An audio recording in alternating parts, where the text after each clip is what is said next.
Hello, everyone, and welcome to another episode of Two Moms and Some Labels. Two Moms and Some Labels is a platform for parents taking care of a child or an adult with a disability to come together in a shared space to commune, network, and just share and gain ideas on how to persevere through challenging times. My name is Brittany, I'm Nicole. and we are Two Moms and Some Labels. So, today on this episode, we want to talk all about learning a new diagnosis for our children. I know it can be challenging. It can be disheartening learning new information and not understanding how to deal with it. And so we just want to talk about from our own experience, like what we have felt, what we have went through, and how we were able to handle receiving a new diagnosis for our children. So I don't know, Nicole, do you want to go first, or you want me to talk? What do you want to do? You go ahead. Go ahead. Okay. What's going on? Okay. So of course, it's like, yes, I am always so happy to hear about a new diagnosis on top of the 50 million diagnoses that my child already has. Right. So it's like, what more can you tell me that I'm going to have to deal with for the rest of my child's life? Okay. Because it's not like it's not already stacked and piled on, and I'm scrambling here and there and trying to figure out how to fit everything into my schedule to help with the diagnoses that she already has to begin with that require extra attention and care through the feedings, the special feedings and formula mixtures, all these medicines added on. And I mean, it's so much. And of course, you go into the doctor's office and then finding out new information, it's like my brain is going to explode. So Right. I have actually decided to travel outside of Jacksonville in order to get a second opinion about Ayana's health because, I just felt like I needed some more answers, or I wasn't getting all the answers. Even though she's 15 now, I'm like, there's, some things that aren't right. They haven't been right for a while. I've been going in circles, and I really need to get down to the bottom of what I feel is going on with my child. So Right. I decided to go out of town again and seek another opinion. And parents, I think that it is so important that if you can, because, not everybody can be able to travel out of town due to, financial restraints, or maybe your child can't travel or doesn't want to travel. It can be so many different things. So, Right. um, since we were able to do that, I took advantage of it, and we were going to go see GI and nutrition. So we decided to go travel for a second opinion for GI and nutrition. And Ayana, she has a feeding tube. She's, non-mobile. She has constipation, chronic constipation. That's always been an issue. So we've been on so many different formulas, and I thought we were on a good path of doing the natural formulas, more plant-based formulas to try to get her system flowing a little bit better if you have more natural foods. But that still seemed to not be working for her.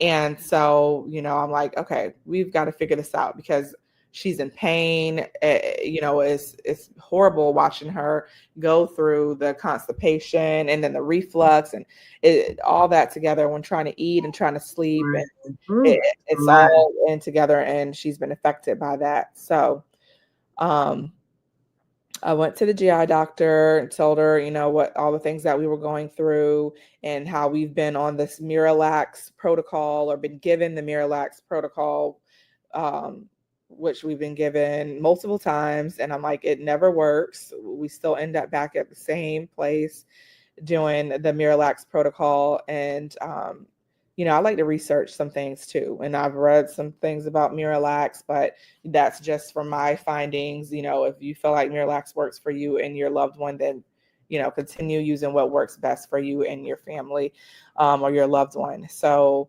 I was tired of the Miralax, and so the doctor, she's like, we need to figure out Ayana's complexities because she has a lot going on here with her, cerebral palsy and her short gut and her having some intestines and bowel removed. She's like, there's a lot of things going on here. And I like to get to know my patient and what's actually going on with their body and how their system actually is working so that I can find a solution to the problems that are going on, which is mainly the constipation.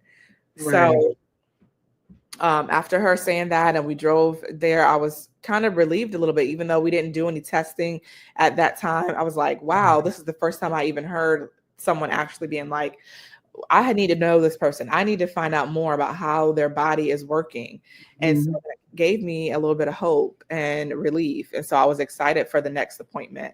And so when we went back, we had to do an endoscopy, we had to do a colonoscopy, and also do a training for something called a Peristine system. And so the Peristine system is basically like a bowel irrigation system. And it's something that you use for like 2 weeks straight. And then they'll see like where you are with that and see if you could lower the time that you have to use it. But it's more of like a natural irrigation system instead of using the suppositories and enemas at the store. And it gets those blockages out, a little bit more efficiently. So we got training on that. And then she did the endoscopy and colonoscopy. And when I sat down with the doctor after those procedures, because she had to be put to sleep and everything, since, you can't be awake for that. And so I was just flabbergasted. I was taken aback by what the doctor had sat down and told me. I think she was even like, I don't even know where to start. When she sat down to speak with me after she did the procedures, she said that, there's a lot going on with her. When I saw inside of, her body and what was going on, she's like, I don't even know how she, is even functioning, or I see why all these problems are here. So basically, at the end of the day, Ayana, she does not have a right side of her colon. And I'm like, what? She doesn't have the right side of her colon. So, you have a colon and your colon is supposed to be identical on both sides. And she does not have the right side. So the right side also contains an important part that you need in order for your body to be able to um, kind of move the acids through without it destroying like your insides, and also absorbing your nutrition and your vitamins, things like that. So she does not have that. So basically, she has been malabsorbing things, meaning she has not been receiving the right nutrition. This is, you know, 11, 12 years that she has not been receiving the right nutrition that she's supposed to, because her body is not able to absorb anything from what she was getting because she doesn't have the right side of her colon. So important part on the right side of her colon. And then on top of that, then she has esophagitis, and then she has a hernia in her throat. So I was just like, oh my gosh. It's a lot to take in. Yes, That's and then basically without her, and then her intestines happened to be pieced together from when she had her intestinal surgery.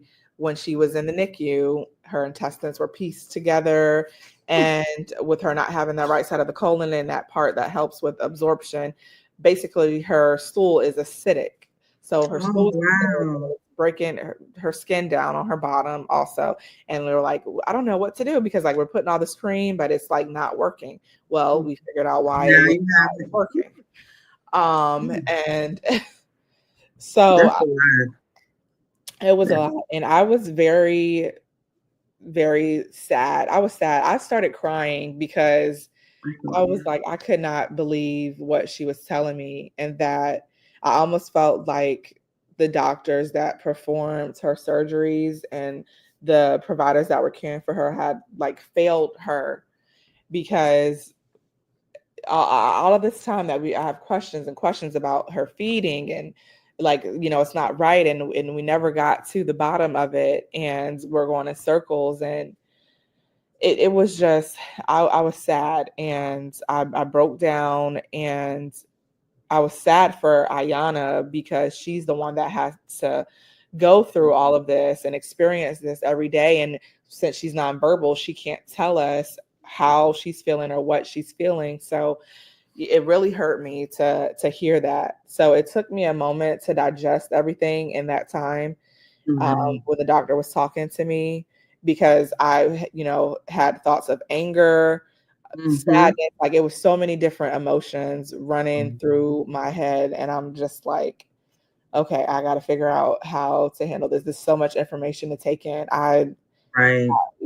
And so that was a lot. And after a couple of days and I ride back, I was able to kind of digest.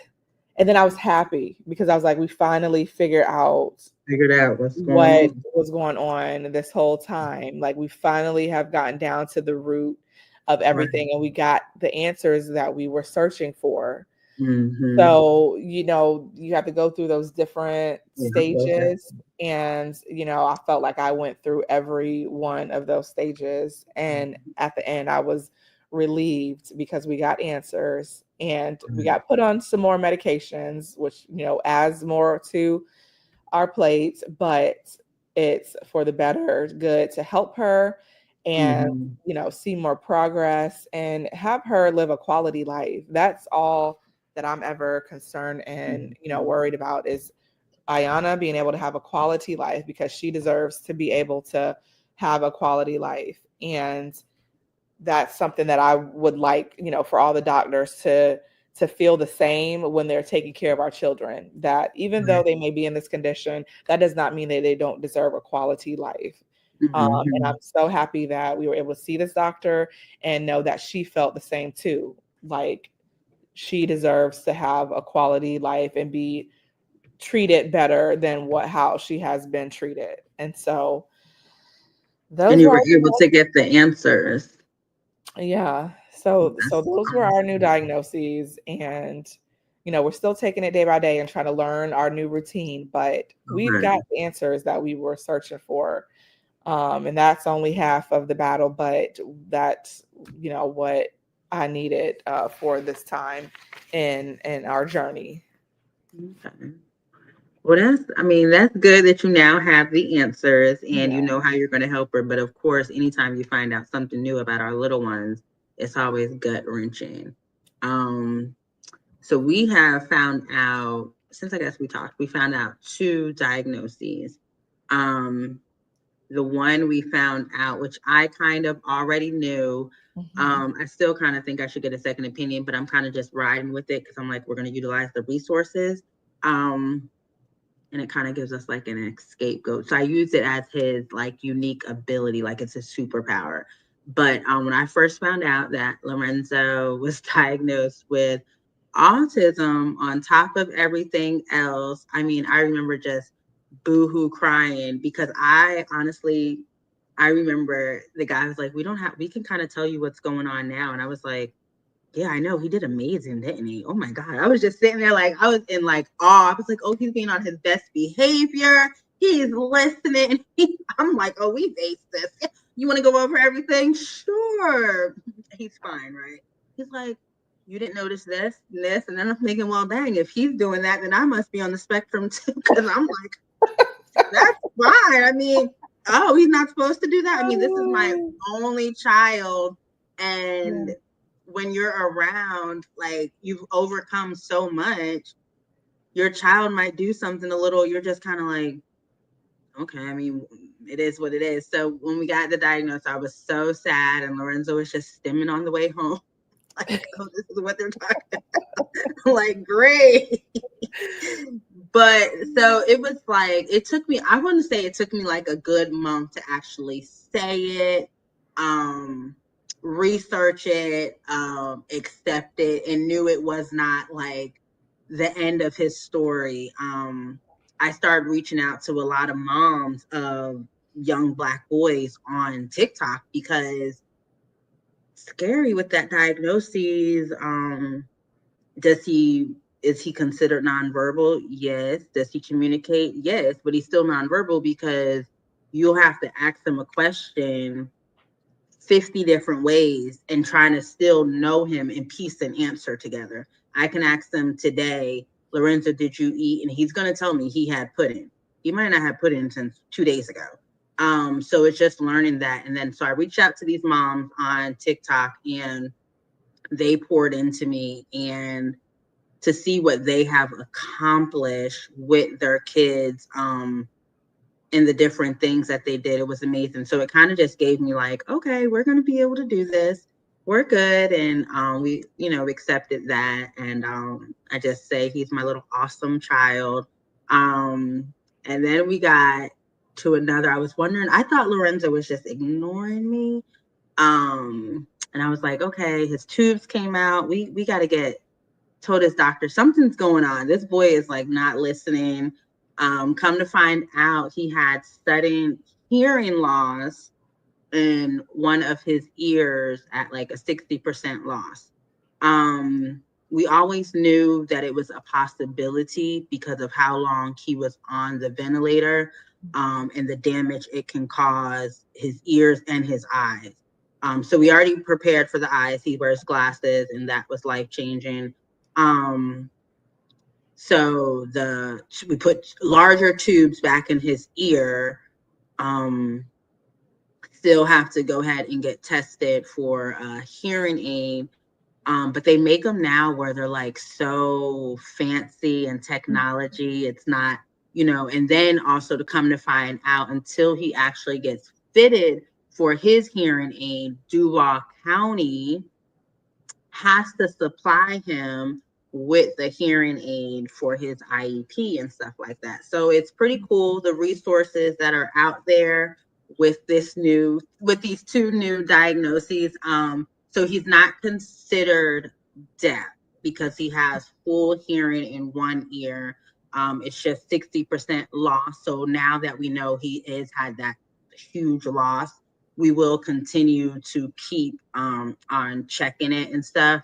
But like I said, the technology with the hearing aids and stuff like that, like they have like little buds. It hooks like a Bluetooth to your phone. I mean, it's just amazing. Wow. So I know it's not going to be a big setback, but it kind of gave the answers to why we have been in speech therapy forever and we're still having problems with certain letters. So it kind of gave his speech therapist an answer like, this makes sense now. Now we know how to approach it. Now we need to be more visual. Now we need to sit on this side. So, and since we got the diagnosis, he's improved so much in speech therapy. So it's kind of like, at first I was like, oh my God, how can I miss it? I knew something was wrong. I keep asking you guys, something's wrong, something's wrong, something's wrong, something's wrong. Then finally we got in with the audiologist, which a pediatric audiologist is rare. So, it books out.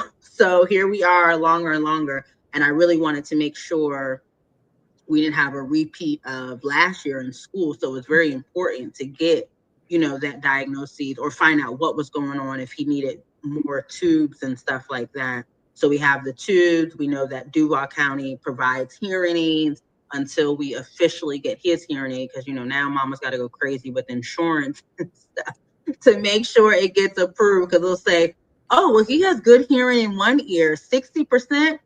He doesn't. We're going to deny this man. He doesn't need a hearing aid. Really? So I'm ready for that battle. But yeah, that's our diagnoses. And yeah, we just taking it. It is what it is. Yeah. And that's all that you can do as a parent is, take it and decide, from here, do we have a positive outlook on this, Or do we just sit and in our sadness and, weep over it? No, we got to move forward. We got to push through, because our child, they need to be able to know that, their parents are there supporting them, and that they are still able to do the things it is that they need and love to do. So I think it's important to continue to push forward and look at it positively and see how you can help your child, and doing that research, seeing what resources are out there. That is definitely, the steps to take in order to do that. And, just letting you know that it's okay if you have that moment where you need to kind of like mourn what you received, and figure out what your plans are going to be.